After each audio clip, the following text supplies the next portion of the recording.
decisions are made lightly. Father, nothing is happening also outside of your control. And so we praise you for that as well. So God, tonight we ask that you would lead us and guide us. God, that we would look after these children. God, that we would show them the best education and love that we know how. And God, you would lead us to do it. So God, tonight we pray for these people. We pray for the people that are here making decisions. And God, we just ask that you would be present with us. And it's in Jesus' name we pray. Amen. Amen. Allegiance to the flag of the United States of America and to the republic for which it stands, one nation, under God, indivisible, with liberty and justice for all.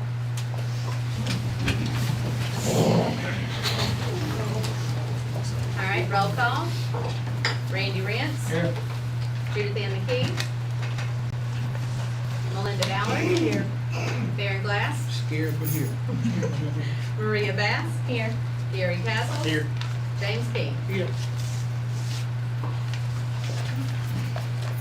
All right. Item 8 is the executive committee report, Randy. Went through everything, all the checks, everything looks good. Taxes were collections were down again last month. I guess people are getting out and about and not staying in town. But it sure was helping us when everybody was shopping here, so we need to keep people shopping local. We have lots of new shops. So there's plenty of places. All right. Thank you, Randy. All right, item B is approved December 6, 2021 board meeting minutes and January 6, 2022 policy personnel meeting minutes. Policy committee did meet. It's on item I. Nick, I don't know if you want to go and approve it now. If you want to go and let them know what the changes were, but the changes that we made were very beneficial. They were needed changes. I don't think it would be advantageous for us to accept that policy. If you want to look over it, discuss it, we can't. Otherwise, I'll put it in form of a motion to accept the. Do we want to wait and figure if we want to go through some of the things that we have? We have lots of people who are here. We'll just wait till we get to item I. Okay. I make a motion to approve. All right, everybody in favor say aye. Uh, All right. Item C is to recognize Cameron Buffington as Employee of the Month. Ms. Freeman from Taylor and Son. Thank you, Mr. President. Come on up, Cameron.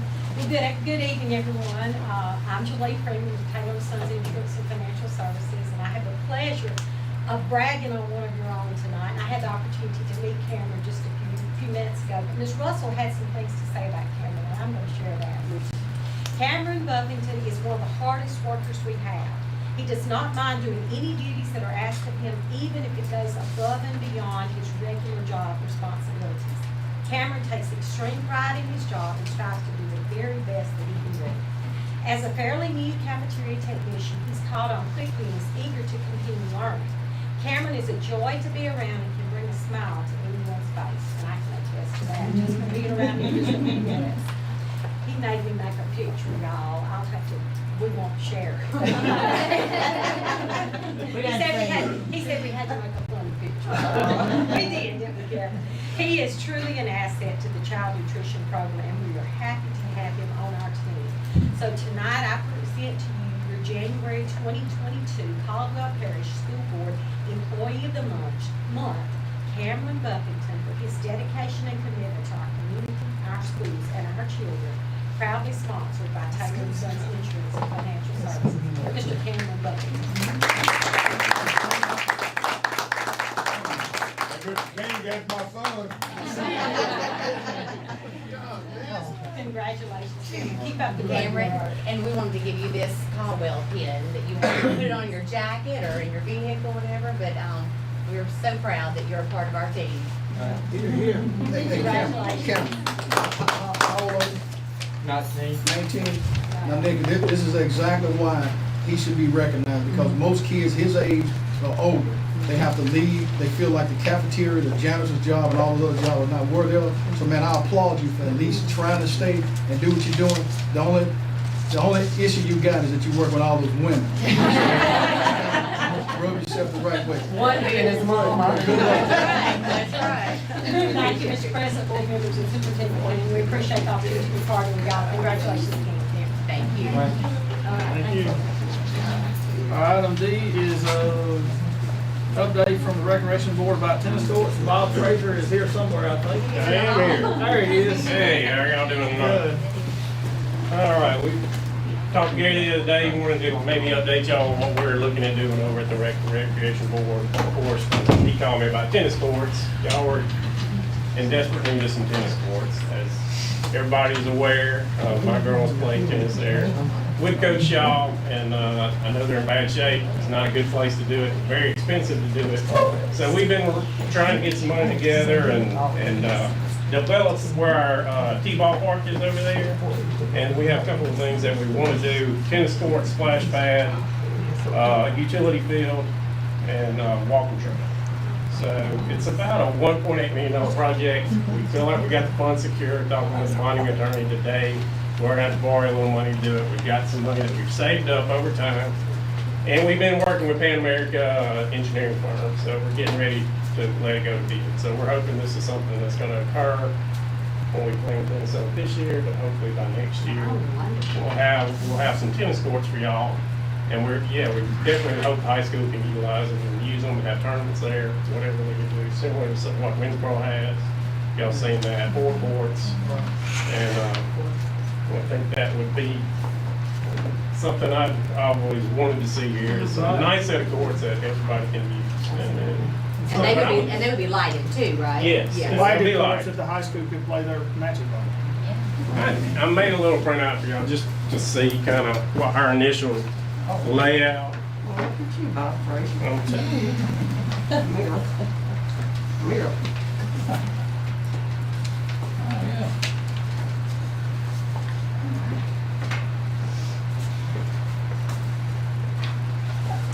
So, but anyway, I just wanted to let y'all know that, and we appreciate any support y'all can give us in the community.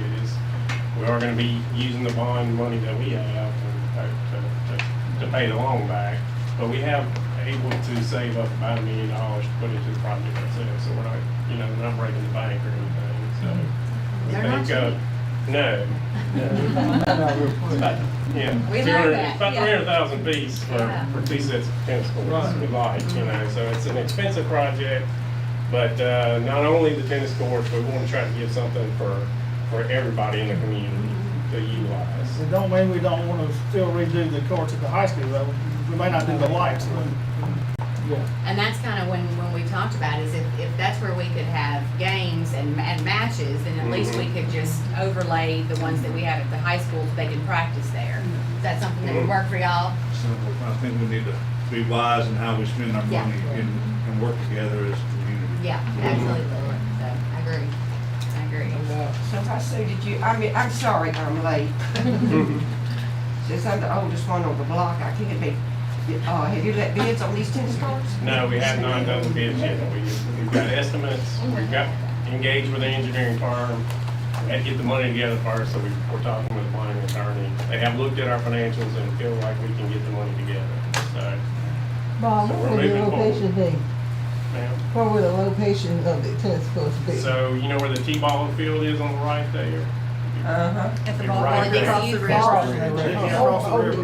Yes, across the river, yes. So you would have to drive a little bit to get down there to it, We don't mind. We drive the junior high baseball and the junior high softball over for Right, practice. So right.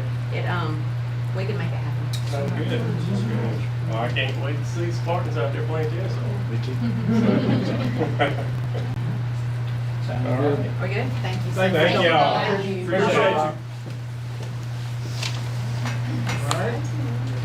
Item E is a resolution to name the Caldwell Watchman the official journal for 2022.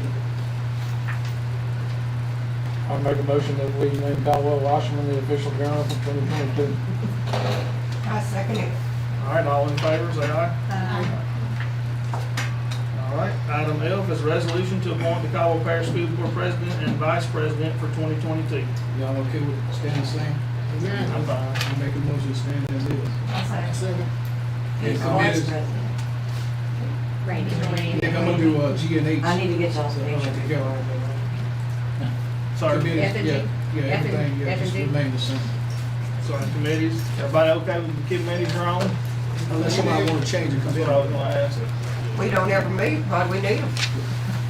We meet as needed. Needed, yeah. Well, ain't no use naming them.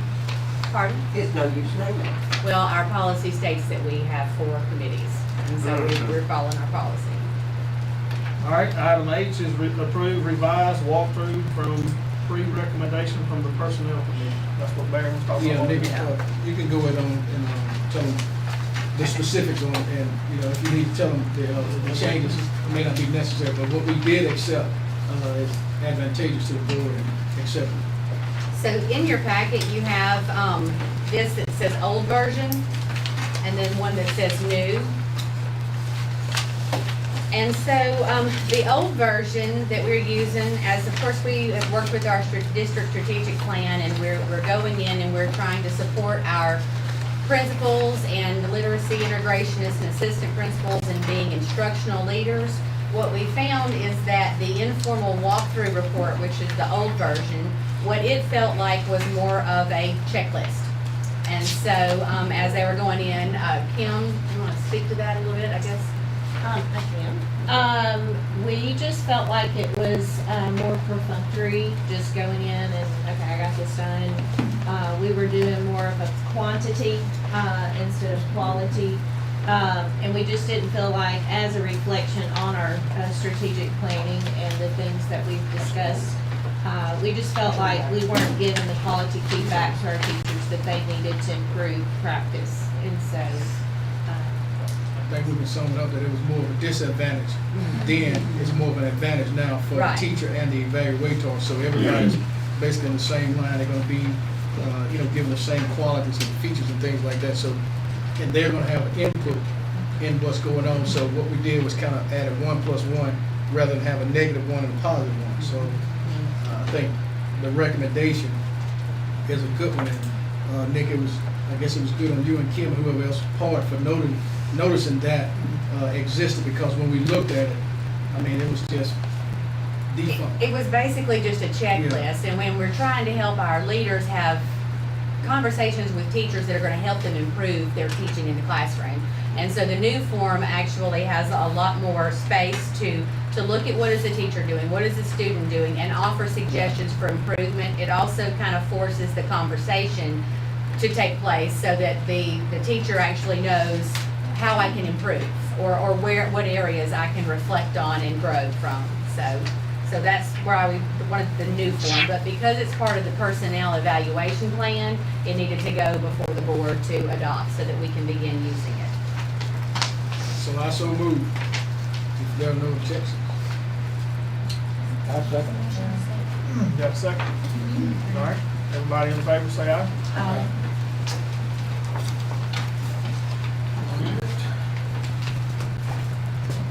Item I, approve policy update on school choice policy, the ABCE per recommendation from the policy committee.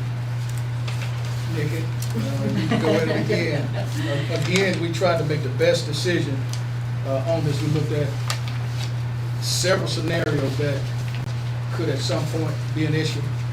But I think where we're at now is going to eliminate that, and Superintendent and Angela is supposed to get back at some point if that were to occur. But I think, again, the policy is more tight, more knit, advantageous to the student and the school system. So it should eliminate some of the problems that we may have had in the past, and it's going to be beneficial again. So, Nikki, you can add. Kim, I think you were in on it. I don't know if anybody else was here, but none of you were here. Mr. King, you were here. So if you guys want to add what we may have looked at and considered, you can do so. Basically, the state requires us to have a public school choice policy, and it's for if we have any schools that are D or F, then there's a policy in place for if a parent would want to move their child from a D or F school to an A, B, or C school. And so it's been in place for a while, but it was just as long as there's capacity and there was no timeline. So the state came back and said, you have to define capacity, like how many seats you have, and then you have to define a timeline. And so that is actually listed out in that yellow. It defines capacity, but if you want to see what that looks like, it's in your next handout. so, Kim, do you wanna talk about how you came up with those numbers? Well, Angela and I discussed, we looked at our current enrollment in K through 5, in each school, and just talking with principals and planning every year and, with staffing and all of that, what is ideal as far as a class size versus, what is optimal versus what is too many, in order to make progress with your kids academically. So we looked at what is optimal for our kids in order, to move forward, and we took And so, 80% of that. 80%, and so if you have a class size that is, an optimal would be, per se, in K to 2 would be 18 kids in a classroom. And so the definition that we have for capacity would be 80% of that optimal number. So if a class size had 15, then there would be no more available seats for people to move in, because you don't want to overload one teacher or one class size. And so we had to define that. And so I felt pretty good about the numbers that they, and I know she had input from principals as well in that. Yeah, and you have to allow for, we have a lot of movement between schools, a lot of transient kids, they move from Central to Grayson to Columbia and back again. And plus, we have an influx of children after Christmas, that from Missouri, from, I don't know if they throw a dart or what they do, but they come from all over. And you never know where they're gonna land. And so you have to have some cushion there for kids that move in. Who are actually zoned to That go are to. actually, yes, that are zoned. The other thing we had to define is the time period, when we would allow these transfers to take place. And the law says that it can be no earlier than March 1st and no later than March 28th. And so those were kind of our holding places. And the committee met and we kind of decided maybe extend that window through April 15th, because that's about the time that we start doing staffing and we start planning ahead for how many teaching positions are going to be in each school.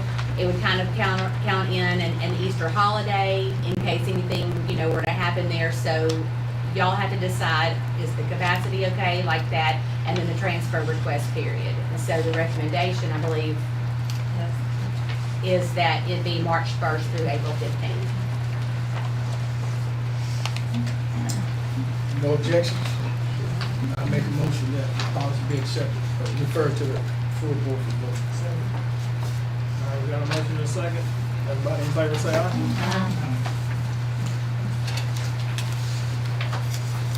All right, item J is approved a one-time stipend of $250 in 2022 for maintenance personnel George Duncan, Donald Martinez, Charles Smith, Calvin Wooten, and Joe Temple. I make that motion. All right, everybody in favor? All right, item K is approved RN early childhood health manager job description. This is hot off the press. So if you remember last year when, Ms. Linda Smith went to Grace and we didn't replace her because we had two people there who were kind of filling a role. Head Start has a lot of complexities as to what they want, roles to look over some things, but with our Head Start dollars between our 3 and 4-year-old programs, and our nurses are completely overloaded with a lot of things, especially this year with COVID. We have 45 and 90-day guidelines that says things have to be done in that time frame. And a lot of times at the beginning of the year, it's hard on them to do their jobs with the school system and make sure that those guidelines are met. So with a lot of the new things that have come down the pipe with early childhood and our networks and what all we're supposed to be doing, we've kind of been looking at this since school started and what different people can do. And what we wanted to do was to take the monies we had in that coordinator position and use toward a health manager, which is kind of what that's Head Start terminology, but this will be for all of our early childhood programs, so our 3 and 4-year-olds. And as the daycares come in, so it'll be for our network, our district, all early childhood.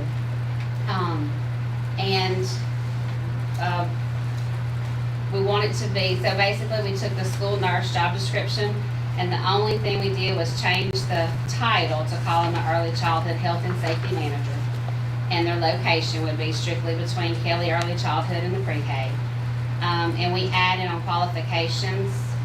So RN and school nurse certification were already what they had, and we added the child health care consultant. That's something that Mary and Amy or Mary and Deborah have had to go get every year in order to give them the credential where they could do PD with our people. I mean, they were already nurses. It was nothing really as far as health that changed it, but they had to have that credential to be able to do the PD with those people, or it didn't count for their hours. So we would continue, this person would have to maintain that, so that they could do those trainings with them. And we talked about, they would be able to bill for Medicaid. And there's a lot of that can be done with the vision, the hearing, some of our special needs kids and things that are done. So they'll be able to recoup some money back into the districts, from those charges they do. This, aside from the fact that we didn't replace Delinda, another thing that led to this conversation is that Deborah had to resign. So we are down an RN. Right. And then the LPN that was helping also resigned. And so the nurses now are back in the flux of COVID, trying to do all that, and they're down an RN and an LPN trying to make that happen. And so the conversation, started with, maybe we could take some Head Start money and make this all kind of work together so that they're not drowning. Right. So Monica, this is a 10-month position? Yeah, and that just mirrors what they are. We want it to be just like the other From August to RNs. May? It would be 2 weeks before school to 2 weeks after. And you mentioned something about the daycares. Will they go to the daycare? They wouldn't necessarily go to the daycare, but those people that work at the daycares need some of these same trainings, so when we offer them, they could come. And it wouldn't cost them to go out and get it somewhere else. And this person will report to you, the flow chart will be you, and so forth and so on. So the school nurses report to Rebecca and Angela because of child welfare and SPED, so we just added me in with those two because they're early childhood. Because we want them to still still get the same information the nurses get. And of course, with child welfare, we want them to, have that, but because they're gonna be strictly early childhood, we just added me in there with the other two. Can this person help them with the other school, or does it, they want to stay at Kelly and? I mean, the funding, we didn't put it that way, but I mean, they had the training, so I mean, if they were tight, I'm sure It we would could. be a help to have those two, if y'all can speak up to that. Yeah, we were just saying when we saw it up there, like, if they could, since they'll already be doing hearing and vision there, if there was any option of them helping with hearing and vision elsewhere too, that would be. Yeah. It would just depend on the time frames, I guess, and what was going on, because like any initial healthcare plans with, special ed, when they have an IEP, those healthcare plans, so this person will be doing those initial plans now. They'll be communicating with those doctor's offices and getting all those orders and things, and that's something that they often have to do, early in the year. So, I mean, yes, we're all in the same district, so we're all on the same team, so absolutely. It may be a time if this person was hired and something happened, they were out, that they still had to come and, do that. But like with our COVID and the calls and all that, so this person would handle those two sites. That would take two sites off of their caseload, that they would have to deal with. Sounds good to me. So is the plan to hire somebody ASAP, or? Well, our Head Start money starts in April every year. We don't run a July, June like everyone else. So if we went ahead and advertised for it and we hired, it could start, of course, depending on who it was and if they had to give notices or whatever. But our new money starts in April. It could so be we paid start out of the it. general fund, then you reimburse? I mean, if you need the person, is what I'm asking, not like now. If you Well, want- if we ran it now and then interviewed and all, you're gonna be getting close to that time frame probably. Or we could just write it to start it. Are we gonna replace the LPN too? Not at this time. We're hoping that we can Do the See how Yeah. this goes. Yeah. Do these people have aides that help them? Is it just They these have one. two? They have one LPN. She's Well, she's not a LPN, she's she's got lots of certifications. Yeah, she's got some other initials behind her name. So it's just 3 of them? There's 3 of them right now. 2 nurses, and then Janice does, she can do vision and hearing and some of the other things we do with us there, as long as we're there. It's kind of a stretch, isn't it? That's why this is coming up. That's why this is coming up so fast, is it just, I mean, it all happened.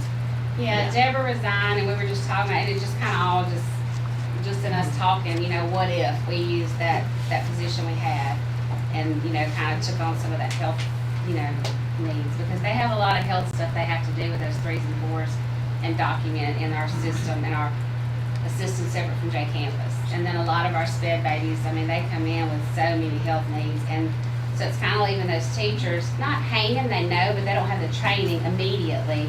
So we had someone on site that sees them when they register. They're going to know right off, where instead of us calling and saying, hey, we think we may need this or that, it's going to be someone right there on intake that sees them and communicates with the parents and gets that ball So rolling. you don't wanna advertise now, what you saying? No, we are. Yeah, we're going to advertise right now. So you need a motion As that soon we as y'all have this approve, yeah. person. And there's even money in our, like we're wrapping up. I mean, if we hired now, we'd be okay with our Head Start dollars. Would it be beneficial to hire now? Oh, yeah. And that way, get them in on the Would end, it- they can would kind it- of see. Well, I think that's Yeah. what Ms. McKee is implying. If we don't have enough, we need enough. No, we're ready to Yeah. go with it. Okay. Yeah, go ahead and advertise and see what's out there. Okay. If we keep going like we're going now with COVID and everything, we may need to hire somebody to Yeah. help these girls.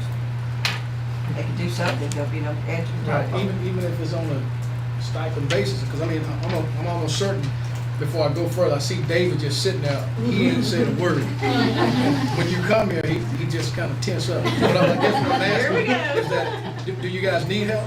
I know you could say, yeah. Well, that would be very helpful. Just the hearing and vision stuff, that potential to help with that would be huge.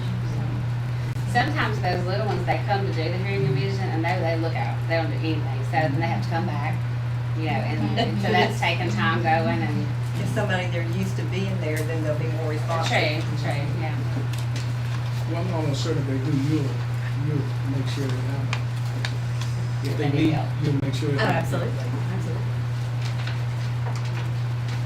I'll make a motion that we do this. I'll second it. All in favor, say aye. All right, we will post it tomorrow. All right, item L is possible executive session to discuss pandemic pursuant to LARS 4217A5. I make a motion to go into executive session. All right,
That's it.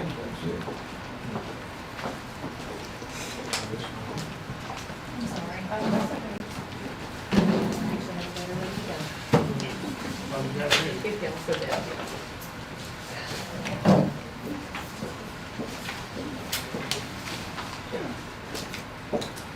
We're back. We're good. Go back.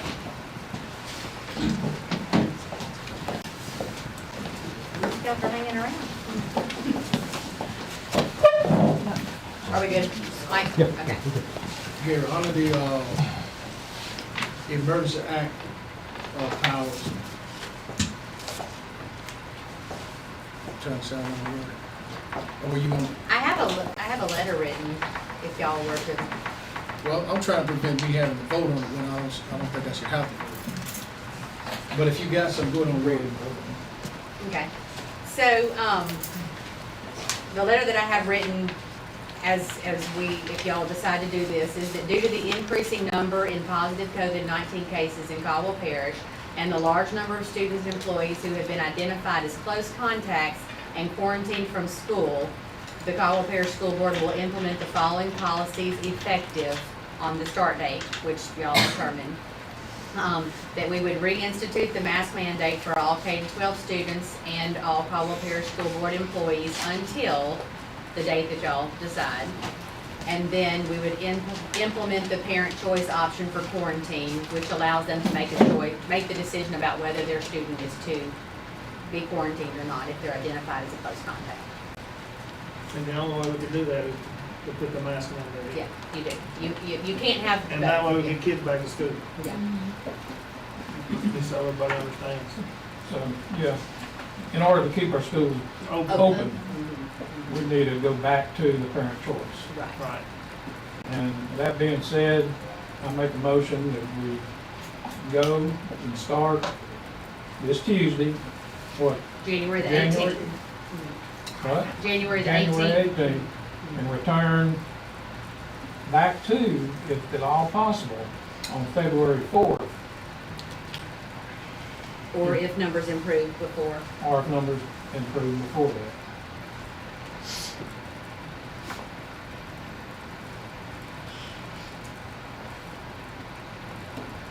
To no mask mandate at Right. that point. All right, Randy's made the motion, anybody gonna second? I will. All right. Everybody in favor, we need to vote on this or just? We can.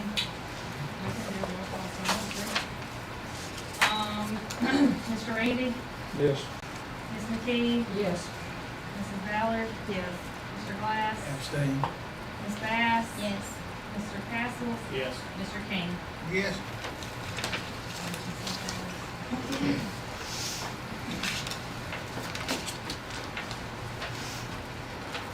All right. Item N is present 2020 audit. Give me the date sheet. Let's see, item N. Oh, David, you tired of me. I am. I'm See how I do tonight. All right. Good deal. Again, this is old data really. So it's coming from June 30th, 2020. Fund balance is $7,520,000 on general fund. Sales tax had a balance of $231,179. Other special revenue funds, which is largely maintenance, $1.1 million. Debt service right at $500,000. Total fund balance, $9.4 million. So very healthy in that regard. Findings from 2020, we had 4 internal controls over accounts payable. In the 2019 audit, that was internal controls over payroll and accounts payable, so we scaled that one down a little bit. Second one was internal controls over information technology, and I really object to that one because that was where our compensated absences, our sick leave, and our vacation pay is a program that, or an amount that comes out of our program when we run payroll, and it blew up. I calculated it manually, provided the number. And we're getting written up because our software did not accurately project the number. So I said I object to that, to no avail. Third one's Louisiana bid law. We had a finding on that in 2019. That one came back again in 20, and we'll probably have it again in 21. And we just gotta tighten up on how we do things. It's not necessarily that we will change who we're buying from. It's just that we gotta be a little bit more, document what we're doing better. So, again, it's probably not gonna change anything on how we actually, or who we're buying from. So are you gonna remember that? Yep. It's We're on gonna this. say, y'all have to remember that, that's up to next year. Then the last one was misappropriation of assets. We had a fishing episode that happened March 25th, What is that? 2020. That's fishing with a PH, not a F. Oh, excuse me. Yes, ma'am. So anyway, and they got us for $3,000, and it coincided with our payroll going out and no employees being up here, and in a rush to get payroll out, and it's first or the second payroll without Lauren, and it just, the person is supposed, if someone changes their bank account, they're supposed to walk in and say, I'm changing my bank account. Based on how the situation was, we just ran with it too quickly, and then the employee said, hey, we're not going to pay. And it's like, oh, shit. So, And if you look at that date, it was March 25th of 2020, so we shut down March 13th. It Yeah. was, that yeah. week, and trying to run the payroll to get it out the door. I mean, it was all very close time. So anyway, for real, we only got burned for 3. Annoyed that we did get burned for 3, but I mean, look at other school boards. Baton Rouge got hammered. It might have been City Baton Rouge, hammered for $60,000 doing the same thing. So Union got hit for 10, 2 or 3 years ago. So I mean, it happens. Unfortunately, we just Every day it happens. We certainly got expect caught. no findings next year. Well, I have a section down here at the bottom on findings for 2021. We'll probably have a finding on Louisiana bid law. We'll probably have one on insufficient pledged securities, and that's if we have excess money over $250,000 at the bank. The bank is supposed to pledge securities on our behalf in case the bank goes under. And we missed it by $44,000 out of $4.7 million. And we made a deposit on June 30th of $80,000 to that one bank, and that put us over. So if we had just made the deposit the next day, we'd be okay. And then the last one that we'll probably have in 21 will be a late filing for the audit report. It was due December 31st. 2020 was also late, but the legislative auditor waived that, so nobody's getting paid for that. They might waive it for 21. I don't know. It's one of those interesting things. The next 4 pages are the detail of those 4 findings. I'm not going to go through them right now. It kind of tells them. So that's all I got for my item. You did good, Dave. You started out shaking. Well, I still got one. I still got one more to go. Yeah, you still up. So, all right, item O. All right, next I get 2 more items. One with a subpart. Item O, this is where we are as of December 2020. General fund, we're right along right with last year. We have $28,000 surplus right now. Last year we were $31,000, so not much of a change. The 2 big items I've kind of shaded in that pink color. The first one is we might move some of our insurance costs that has gone up dramatically between, really from 22 to 20, from 21, went up from $229,000 to $415,000. And we have to have 7% of our expenditures in the general fund have to be educational related. And bumping it up by $185,000 is a pretty big number. So we might slide that off into maintenance in order to make the 70% work. And then the other item is looking at NFP. We were kind of hoping that the NFP would be a little bit stronger with more students. So we went up 10 students on the October first count. And that's from the prior year we've gone down 100. So we really kind of thought we'd be better off than 10. So we're going to get hit on NFP coming into June 30th of 22. So we have a break-even budget. We're not going to break it. And then the other part of that number is indirect cost. You know, we got some of these grants with the Corona money that's infrastructure based, and it's over 3 years. I mean, we spend it all in the first year, then we're gonna get a lot of indirect costs. If we spend no money in those grants, we're gonna get no indirect costs. And it kind of depends on when we are able to spend the money on the infrastructure. So that's gonna be a little bit of a play there. Sales tax fund, it's doing actually pretty good. We're ahead of last year. For the year, for the first 6 months of the year, we're ahead of last year, even though we don't have as many months over the prior year. We're up $18,000 over the prior year. So Randy said we were down for December, and that is true. But overall for the year, we're ahead. Lunch fund is doing fine, and maintenance fund is right on course with the prior year. And then the backup is behind those. And then item 0.1 is land holdings. And that's what we're looking at, having a committee meeting to decide what to do with these first, I think it's 9 properties.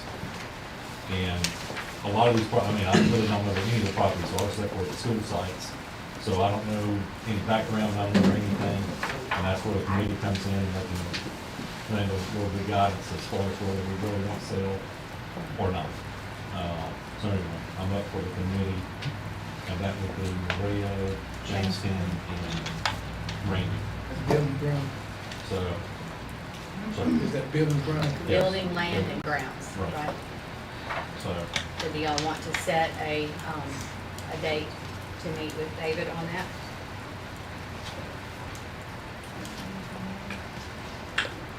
and the detail on each property it follows. So the front gives you the land description, and then the back gives you the aerial view. So I think if you look at it ahead of time, we can probably run through it pretty quick. We're gonna need to research these before we make any decision, because with the very first one, I know. the Corey Volunteer Fire Department is sitting on that. Yep, that's exactly So, right. we're gonna have to make a decision whether you wanna sell that to them, or just leave it alone, give them a long-term, 100-year lease for $1 a year, or whatever, what we're gonna need to do at some point. Right. Or they could just buy it for, Or they could buy it, or we could give them a long-term lease for Yeah. next to nothing. well, I'd rather just, personally, I'd just rather do it off our books. Unless As we're far as gonna do liability something. and all. Well, there's no point in keeping that in one little strip, even if there was no If building. they've got the money to buy it. What are you saying, sell it to them for If a we dollar? donate, Yeah. it seems Oh, like. they don't have any money, it's volunteer fire department, there's no money. So, I'm looking at this list, Maria, what is your, because sometimes we can meet these committees during the daytime. Yeah, So during what- the day would probably be Okay, best. what, do you have a date and a time that we can go It ahead? really, if y'all No, decide, I'm then I interested in can this, work but it like out. me, it's got the Because in the evenings, when school ball starting, Right. probably the All hardest. three of y'all? Drive in. So, like, would lunch be better, or would like 3 o'clock be better, or you're flexible? Yeah, probably more around lunchtime, if that's Lunchtime. okay. That's fine. So do y'all want to go ahead and I'm just thinking look Tuesday. Tuesday? I would think that Y'all do it that Tuesday? Yeah. We would have to, Randy, James. Randy, can you be here Tuesday at noon? Yeah. Mr. King, can you be here Tuesday at noon? Yeah, check the calendar. Kaylee, can you get an agenda out for Tuesday? I can do it. I got one else. Yeah, I can get this one. All right, so do we want to go ahead and set the meeting date for the Building Grounds and Land Policy Committee to meet on Tuesday, January? Just, Building grounds. Actually, I'm sorry, Okay. you're right. Yeah, Building Grounds and Land Committee to meet on Tuesday, January 18th at 12 o'clock. Sounds great. So David, have you heard anything from the Scots, deal on that? I talked to him yesterday, but Still no, still nothing, but the attorney originally said, I feel a bit less great about it, but he said, we're gonna win. He said, there's no reason in the world just why. amount of time. About 2 months. He said, given, assuming no corona issues and the time delay, should be 2 months. Is it in the circuit court or district court? whichever one of those is higher. That'd be Okay, good. circle, okay. That'd be circle. Will that be for all 3 years or Yep, for everything. everything? Oh, good. Resolve it, quit coming back, kind of So concept. that'll be pretty good too, huh? Yep. All right, thank you, David. Yes, sir. All right, item T is district leaders update.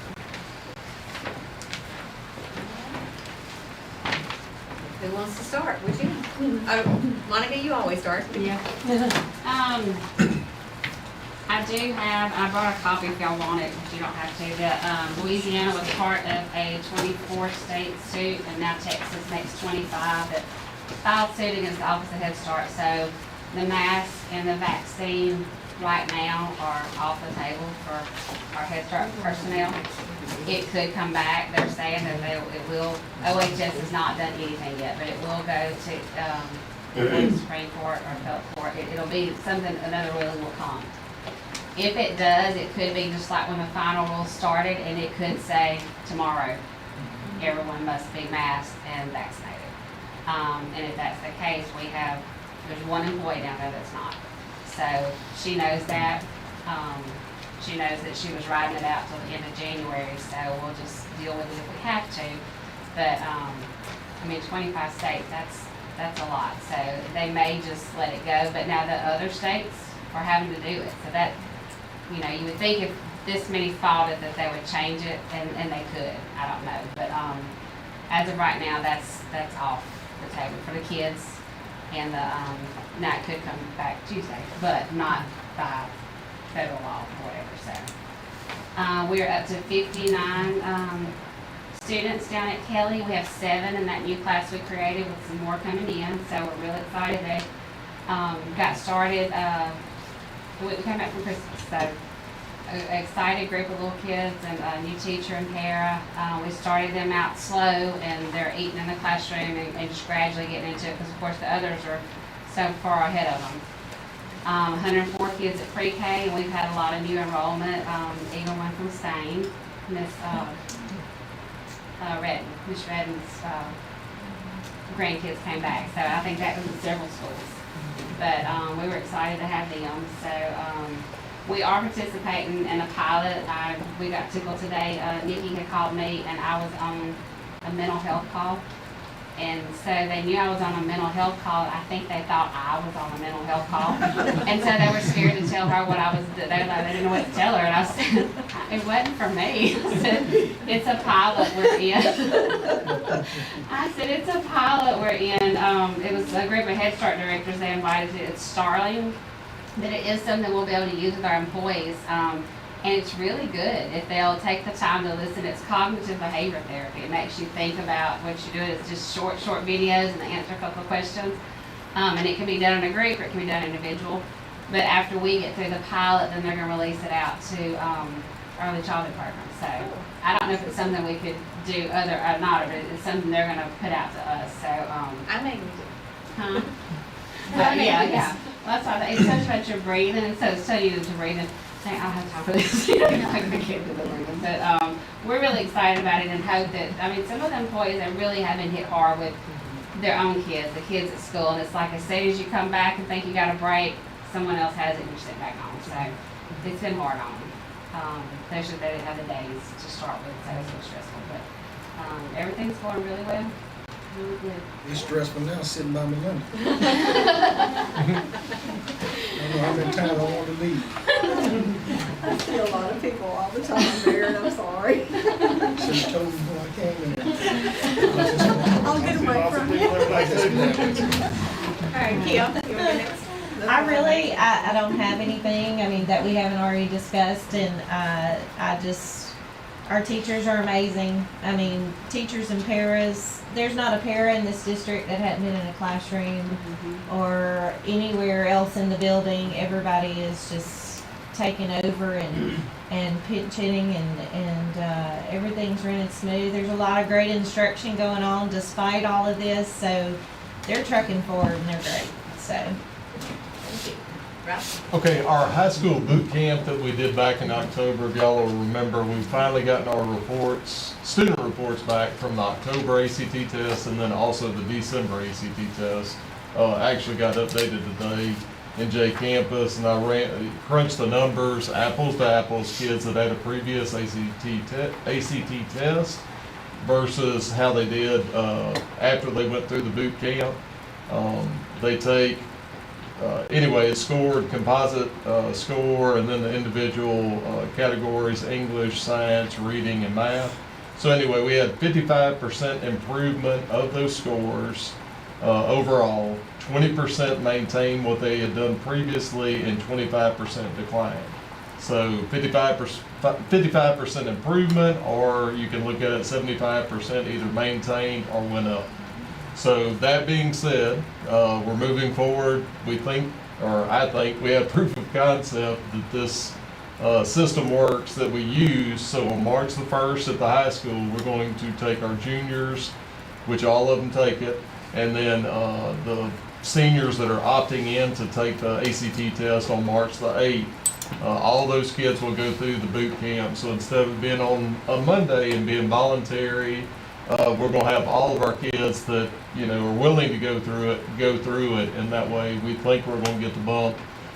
Just with that sample size of kids, remember we're chasing like a point to go back up to where we were originally. It was 77/100ths of a point that we went up with just that small section of kids. Now that's kids that have previously taken it, so I'm thinking we're going to really gain on the front end of the kids that actually see what the test is like and then take it the following week instead of just going into it blind. So I think that's where our jump's going to happen. Fingers crossed. Okay, I have Mr. Farr's announcement, updates. Okay, 2 buses were leased on January the 4th, 2022 to replace 2 older buses. So bus L9 is replacing bus 9. Bus L27 is replacing bus 27. The L9 is a 2018 Bluebird 77 passenger bus with cameras and air conditioner. Miss Amy Grace drives that in the Bosco area. 2017 Bluebird 71 passenger bus with cameras and AC is L27. Miss Mona Jones drives that in the Vixen area. The lease amount for these buses is $95 per bus per school day. These routes are long and breakdowns were common, leaving the driver and the student stranded. We currently have 27 route buses, 9 are leased. We own the remainder of the buses with no notes. We are tentatively looking at putting the following buses up for bid around the end of May. Bus 8, 12, 22, 16S, 7S, 23, and 20S. And also with the bus 9, bus 27, that were replaced, those will now become sub buses that we'll be able to use on sub bus routes. So Ralph, do I need to question you or wait till I see Jeff? Other than what I just read, that's my wealth of information. Wealth of knowledge. And then too, with the, will you talk about what you updated Randy on, they're gonna break ground on Tuesday? Yes, our ESSER capital improvement projects, the outdoor junior high classroom / pavilion, is going, if the weather holds, they're gonna break ground on it on Tuesday, January the 18th. Simpson Construction out of Marksville is coming to do that. The deposit's been paid for them to start work, and if the weather holds, that'll start on January the 18th. So Randy, you familiar with these people? You feel confident with what you I'm know? not necessarily familiar with Simpson, no. But from what I understand, they've done work here before, and I've been I'm just excited that we're getting something done, that we're finally moving.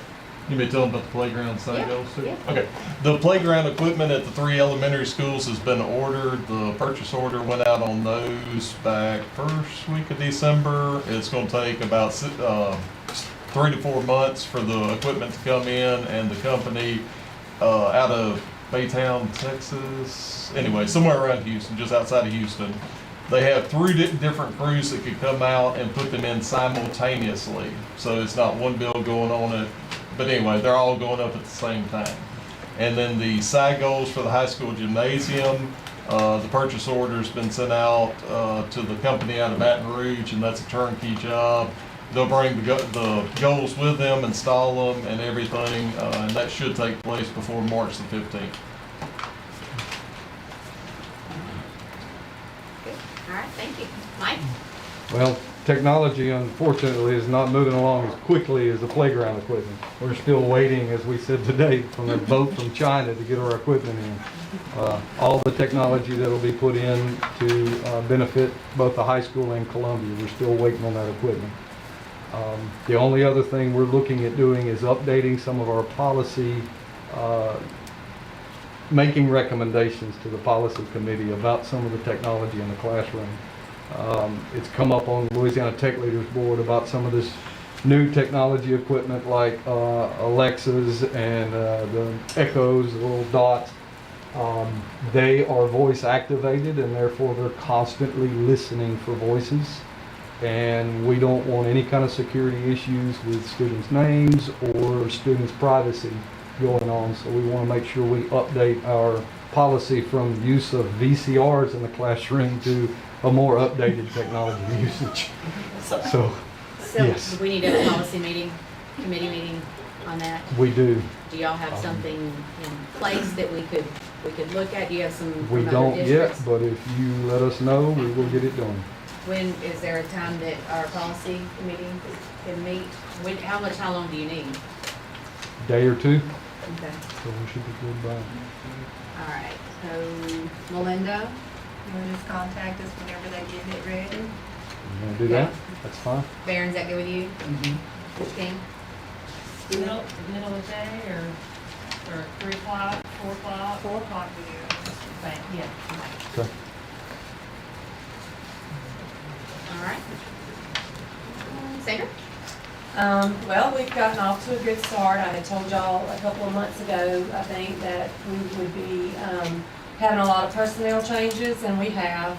I've had some move around, move up, and so that required me to hire 4 new technicians, which required us to take those off the sub list. So we're good on full-time employees, but not so good on subs, and right now that's not good. So if y'all know of anybody wanting, just a little part-time, anything, we could probably keep them pretty busy. They just have to come up here and fill out the sub packet, do fingerprinting, and like I said, we can keep them busy. Same for custodians. Yeah. We need, and I think Angela's doing sub-training Thursday for teachers, so we need subs. Fast. We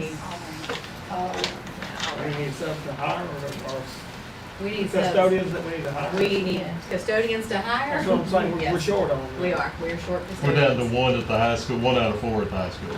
Oh my God. Yes, Really? yes. Jeff told me too. That Changed became 1 yesterday. yesterday. Okay. So that's You lost one Yeah. yesterday? Yes. Yeah. All right, Maria? I have a handout to show you what has been happening. Piggyback on Ms. Adams, the teachers are working wonderful, and you're going to see that in action. Kind of going over our data. We started in August with 21.8, and if you see the chart, it has been increasing. As of December, it's 57.5. So they're working very well, and working with our lower grades, if they build that foundational level of reading, it's going to help them as they get into older grades. What we're doing is just providing support to our teachers and providing differentiated instruction based on the students' needs. And this is kind of going over our district literacy plan. So if you'll go to the back, it just tells you what our goals are and what we're doing to get there. And so it tells you the strategy we're using, trying to reach out to parents, providing tier 1 high quality curriculum. So it's all going along with our strategic plan as well and all the resources we have. So I'm not going to read it all to you, but if you have any questions, you can reach out to me. But I'm so excited for what we're seeing in the classrooms. So y'all, if you'll look at those circles. Yeah, we started out at 21. We started out with 21.8% of our students reading on grade level, and now we're at 57.5. Almost 60%. Yes. Kudos. Good job. Y'all have any questions? That's great. This is why your teachers do not want them Right. to go home. Yeah, we don't wanna lose this progress. We're Yes. recovering and they're working so hard and, they want this for the kids, just as much and, we're very protective of those numbers and want them to grow, so. Ms. Wiley, you got anything for us? Enjoy your comfy blanket. It has a theme on it, it says enjoy every moment. Not every day, every month, every week, enjoy. Not just every minute, every moment, because you're taking away from you anytime. But anyway, that's lightweight and keep off the cold when you're sitting there watching TV at night.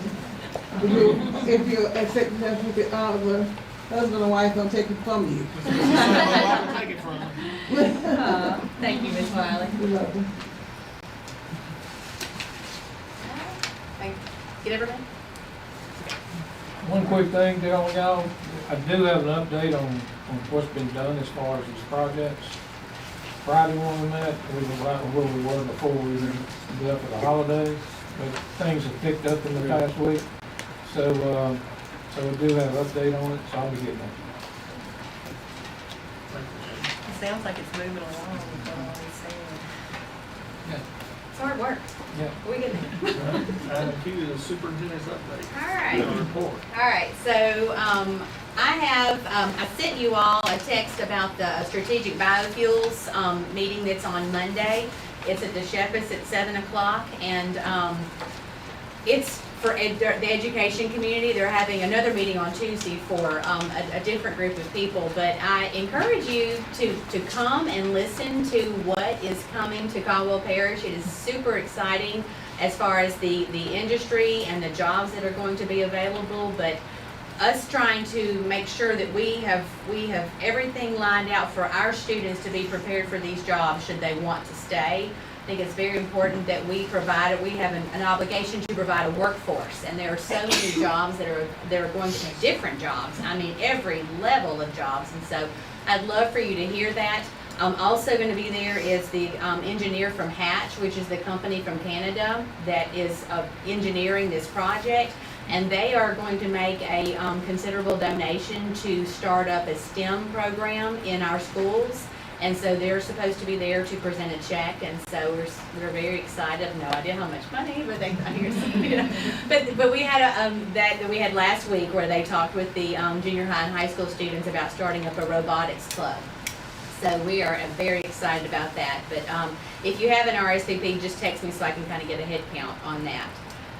The other thing is this is School Board Recognition Month, so I've been trying to kind of space it out, but update our Facebook page and kind of give you all a shout out because we do appreciate all that you do.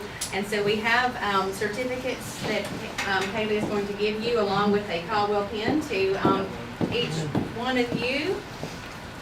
You can frame this and put it up in your house, but we do appreciate and know that you get lots of calls and lots of questions, and I appreciate all that you do for our students. I go to these conventions and I hear some of the horror stories that some superintendents have, and I'm just like, I don't. I don't have those. So, appreciate you. That's here. Yeah, it went backwards. Let's go. So.